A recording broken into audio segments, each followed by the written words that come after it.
से अलग हट करके हर व्यक्ति को न्याय मिले और समय पे न्याय मिले, इस दृष्टि से भारतीय न्याय संहिता 2023, भारतीय सुरक्षा संहिता 2023 और भारतीय साक्ष्य संहिता 2023 ये 3 नए कानून को गत वर्ष जुलाई में लागू किया गया। लागू होने के बाद यह अनिवार्य हो गया है कि उन सभी अपराधों में फॉरेंसिक साक्ष्य जुटाए जाएं जिसमें 7 वर्ष से ऊपर की सजा है, और इसके लिए हम लोगों ने पहले से ही तैयारी की थी। अक्सर होता था कि अपराधी अपराध करता था और अपराधी के अपराध के बाद चूंकि साक्ष्य अगर इकट्ठे होते भी थे तो उस अपराधी को सजा इसलिए नहीं दे पाते थे क्योंकि अच्छी लैप्स नहीं थी। लैप्स के अभाव में अपराधी बच जाता था। हम लोग जब 2017 में आए थे, देश की सबसे बड़ी आबादी के राज्य में 4 लैब मात्र थे। हमने उसी समय इस बारे में निर्देश जारी किए कि कम से कम रेंज स्तर पर यानी कमिश्नरी स्तर पर हमारे पास एक एफएसएल लैब होनी चाहिए,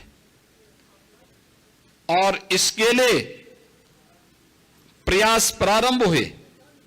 और मुझे बताते हुए प्रसन्नता है कि हमने 8 वर्ष में 4 लैब को बढ़ा करके 12 करने में सफलता प्राप्त की।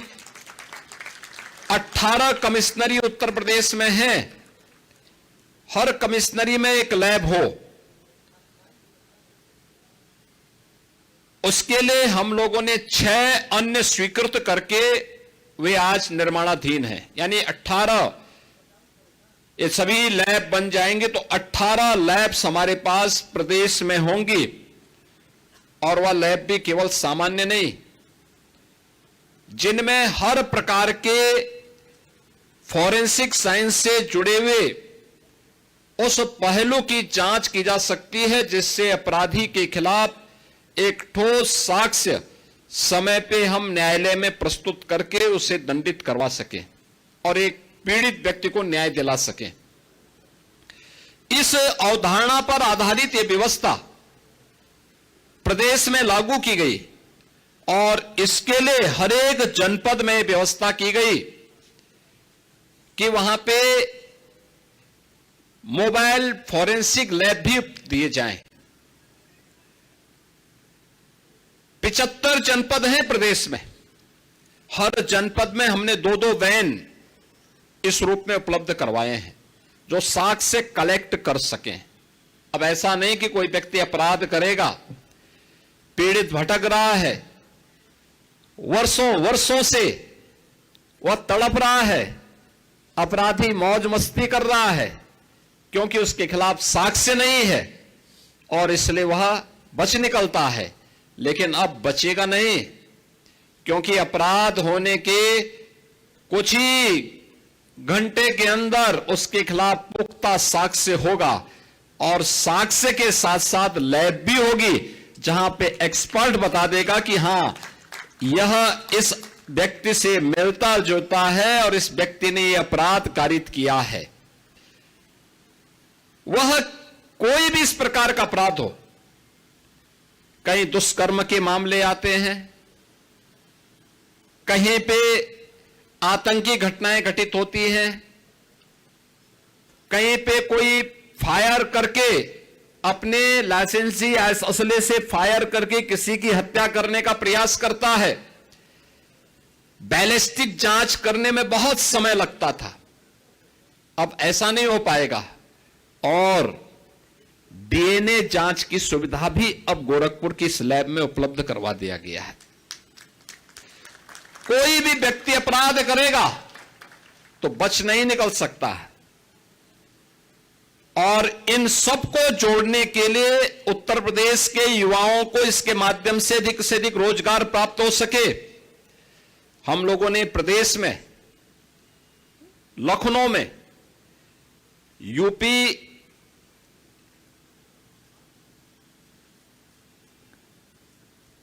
स्टेट फॉरेंसिक इंस्टीट्यूट का गठन भी किया है। उसमें हमने अलग अलग पाठ्यक्रम भी तैयार किए हैं। सर्टिफिकेट कोर्स, ये जितने भी कलेक्टर होंगे, यानी जितने भी कलेक्शन करने वाले तकनीशियन होंगे, उन तकनीकी कर्मचारियों के लिए सर्टिफिकेट लैब में जो लोग इसका मिलान करेंगे, उसके लिए डिप्लोमाधारी और उस पर अपनी राय देने वाले, उसके एक्सपर्ट डिग्रीधारी और उनके अनुभव भी इसमें काम आएंगे। यह आज का नए समय में नए हो रहे अपराधों को रोकने के लिए वैज्ञानिक साक्ष्य उपलब्ध करवाने की दिशा में तकनीक के माध्यम से अपराधी को समय पे सजा दिलाकर एक पीड़ित को न्याय दिलाने के लिए सरकार के द्वारा किए गए प्रयास का हिस्सा है। और आज गोरखपुर की इस अपग्रेड लैब को, जो ये श्रेणी की लैब है, इसमें वे सभी प्रकार की सुविधाएं यहां पर उपलब्ध होंगी जो वास्तव में एक व्यक्ति को, जो जांच को में तेजी लाने में, सटीक और पूर्ण तरह साक्ष्य आधारित जांच होगी। और यह फॉरेंसिक लैब मॉडर्न पुलिस के लिए एक गेम चेंजर के रूप में काम आने वाली है। और इस दिशा से आज के इस अवसर पर मैं इस पूरे क्षेत्र के लोगों को इस बात के लिए हृदय से मैं बधाई देता हूं कि इसका लाभ होने से आज प्रदेश में वे सभी प्रकार की सुविधाएं लोगों को प्राप्त हो जाएंगी, जिसके माध्यम से हम लोग उत्तर प्रदेश के नागरिकों को समय से सुसंगत न्याय उपलब्ध करवाने के लिए वैज्ञानिक साक्ष्य उपलब्ध करवा करके माननीय न्यायालय के माध्यम से अपराधी को समय पे सजा दिला सकें। उत्तर प्रदेश में state institute of forensic sciences जो लखनऊ में हम लोगों ने बनाया है, एक अत्याधुनिक इंस्टीट्यूट है। और उसमें हम लोगों ने जो सुविधाएं उपलब्ध करवाई हैं, उसमें एडवांस डीएनए डायग्नोस्टिक सेंटर की स्थापना की है, वर्ल्ड क्लास डीएनए लैब्स की स्थापना की है, AI drone and robotic labs वहां पर हम लोगों ने उपलब्ध करवाए हैं। और जो नैनो ड्रोन से लेकर के 40 किलो वजनी ड्रोन को ले जाने की सामर्थ्य के लिए भी उस प्रकार के कार्यक्रम वहां पर हम लोगों के द्वारा संचालित किए गए हैं। और इसे हम लोगों ने अभी हाल ही में पाठ्यक्रम उसका प्रारंभ कर दिया है। वहां पर तेजी के साथ ये सभी कार्य आगे बढ़ रहे हैं।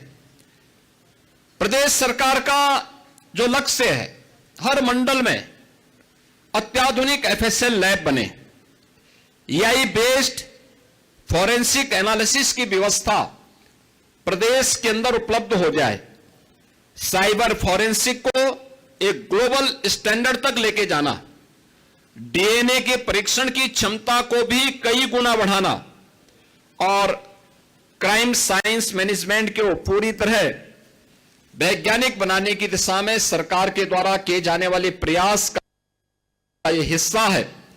और जिसमें आज गोरखपुर की इस फॉरेंसिक लैब को आज उद्घाटन किया जा रहा है। मैं इस अवसर पर इस पूरे परिक्षेत्र के नागरिकों को हृदय से बधाई देता हूं, अपनी शुभकामनाएं देता हूं। बहनों और भाइयों, सरकार की जीरो टॉलरेंस की नीति का यह हिस्सा है।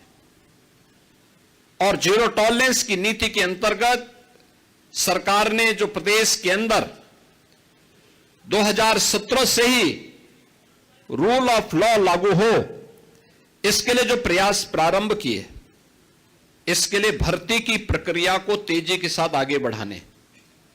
आप याद करिए, पिछले 8 वर्ष में 2,19,000 केवल भर्ती उत्तर प्रदेश पुलिस में हुई है। 2,19,000, और मान करिए 2,19,000 से अधिक पुलिस कार्मिकों की भर्ती उत्तर प्रदेश के अंदर। अभी हाल ही में 60,244 पुलिस कार्मिकों की भर्ती हुई। आप अनुमान करिए, ये 2,19,000, कई राज्यों के पास इतनी फोर्स नहीं, और इतना हम लोगों ने 8 वर्ष में भर्ती करके उत्तर प्रदेश के युवाओं के लिए नौकरी की संभावना प्रदेश के अंदर विकसित की। मुझे याद है 2017 में जब हम लोगों को पहली बार प्रदेश में हम लोगों को जब पुलिस की भर्ती करनी थी, तो ट्रेनिंग कहां हो, क्योंकि भर्ती एक औपचारिकता नहीं है, इसमें ट्रेनिंग भी आवश्यक है। कहां पे ट्रेनिंग हो, ये एक चैलेंज था। हमारे पास उस समय कुल क्षमता थी 6,000 पुलिस कार्मिकों की ट्रेनिंग की, और आज मुझे बताते हुए प्रसन्नता है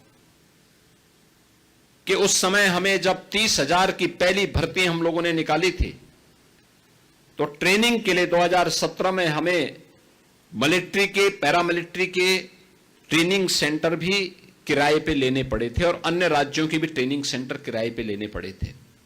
लेकिन इस समय हम लोग 60,244 पुलिस कार्मिकों की जो ट्रेनिंग दे रहे हैं, ये 60,244 पुलिस की ट्रेनिंग की क्षमता प्रदेश के अंदर विकसित किए गए ट्रेनिंग सेंटर में ये सभी पुलिस कार्मिक आज के दिन पे ट्रेनिंग ले रहे हैं। यानी ये हमारी क्षमता का विस्तार है कि जिस राज्य में 6,000 पुलिस कार्मिकों को ट्रेनिंग नहीं मिल पा रही थी, आज वहां पे 60,000, यानी हमने 8 वर्ष में इसकी क्षमता को 10 गुने से अधिक बढ़ा करके एक आधुनिक पुलिस के रूप में भी पुलिस के अंदर जो सुविधाएं उपलब्ध होनी चाहिए, केवल कार्य नहीं बल्कि उसके अनुरूप उनकी सुविधा हो। आज भी आप किसी सिटी में जाएंगे, किसी जनपद में जाएंगे, जो सबसे ऊंची बिल्डिंग होगी वह पुलिस के बैरक होंगे, पुलिस कार्मिकों की अवस्थापना सुविधा से जुड़ी हुई होंगी। उत्तर प्रदेश में बहुत दिनों से मांग होती थी एक कार्य के लिए, और होती थी कि कमिश्नरेट सिस्टम प्रदेश के अंदर लागू हो।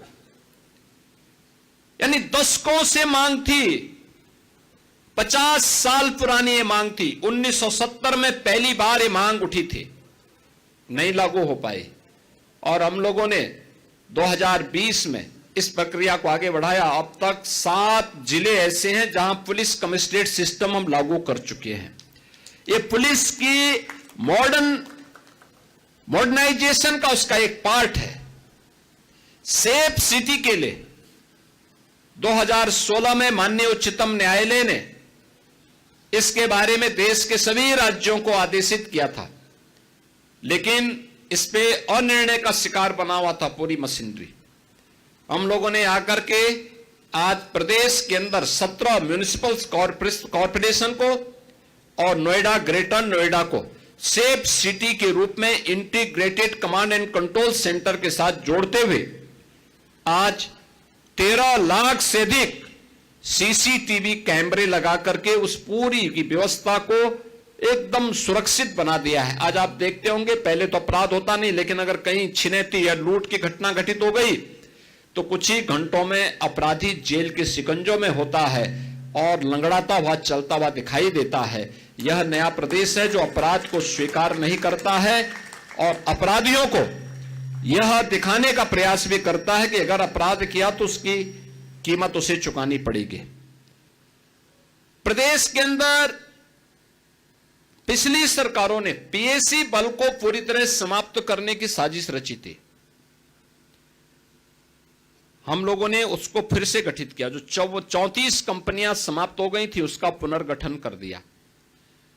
प्रदेश में एसएसएफ को हम लेके आए, स्पेशल सिक्योरिटी फोर्स का गठन, एसडीआरएफ का गठन, महिला पीएसी बहानी का गठन, 3 नई महिला पीएसी बहानी का गठन किया गया है, जिसमें देश की स्वाधीनता के आंदोलन से जुड़ी हुई उन वीरांगनाओं के नाम पर ये सभी सेंटर हम लोगों ने रखे हैं। गोरखपुर में वीरांगना झलकारी बाई कोरी के नाम पर, लखनऊ में वीरांगना उदा देवी पासी के नाम पर, बदायूं में वीरांगना अवंतीबाई लोधी के नाम पर ये 3 महिला पीएसी बटालियन का गठन आज हम उत्तर प्रदेश के अंदर कर चुके हैं।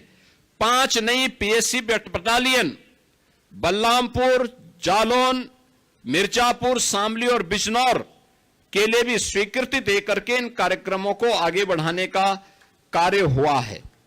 और यही नहीं, प्रदेश के अंदर जिन 10 जनपदों में पुलिस लाइन नहीं थी, वहां पर पुलिस लाइन का गठन करके वहां पर बुनियादी सुविधाएं, पुलिस की ट्रेनिंग के साथ साथ अत्याधुनिक सुविधाएं वहां पर लोगों को प्राप्त हो, इसके लिए भी धनराशि उपलब्ध करवाने का कार्य आज प्रदेश के अंदर हम लोगों ने उन सभी जनपदों में किया है। और मुझे बताते हुए प्रसन्नता है कि उत्तर प्रदेश में जो पहले असुरक्षा के कारण महिला श्रम बल की भागीदारी, जो वोमेन वर्कफोर्स थी प्रदेश के अंदर, जो विभिन्न क्षेत्रों में कार्य करने की उनकी स्थिति थी, वह 17 के पहले 13% से नीचे था। आज मुझे बताते हुए प्रसन्नता है कि 35% से अधिक महिलाएं आज प्रदेश के अंदर सुरक्षा का वातावरण होने के कारण कामकाजी बन चुकी हैं। काम करने के लिए, कार्य करने के लिए वे घर से बाहर जाती हैं और उनको कहीं कोई समस्या नहीं है। यूपी 112 के माध्यम से पुलिस, एम्बुलेंस, फायर सर्विसेज और साइबर हेल्पलाइन को इंटीग्रेट करने की कार्रवाई को भी प्रदेश के अंदर आगे बढ़ाया गया है, जिससे एक सामान्य नागरिक को इसके माध्यम से लाभ प्राप्त हो सके। प्रदेश सरकार के द्वारा एक पारदर्शी और जवाबदेही न्याय प्रत्येक नागरिक को सुनिश्चित हो सके, इसके लिए प्रदेश सरकार पूरी प्रतिबद्धता से कार्य कर रही है।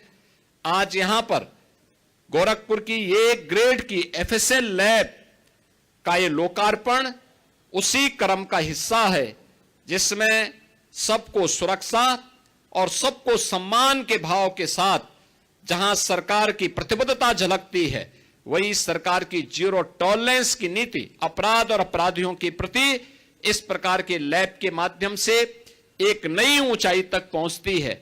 आज के इस अवसर पर एक बार फिर से मैं गोरखपुर परिक्षेत्र से जुड़े हुए सभी नागरिकों को इस अत्याधुनिक लैब के उपलब्ध होने पर हर व्यक्ति सरल और सुगम न्याय की अपेक्षा कर सकता है और उनकी न्याय प्राप्त करने की आकांक्षाओं को एक नया उड़ान प्राप्त होगा। इस विश्वास के साथ आप सबके प्रति मैं अपनी मंगल में शुभकामनाएं व्यक्त करते हुए यहां पर उत्तर प्रदेश तकनीकी सेवा को इन सभी कार्यक्रमों को सफलतापूर्वक आगे बढ़ाने के लिए हृदय से धन्यवाद देता हूं। जय हिंद।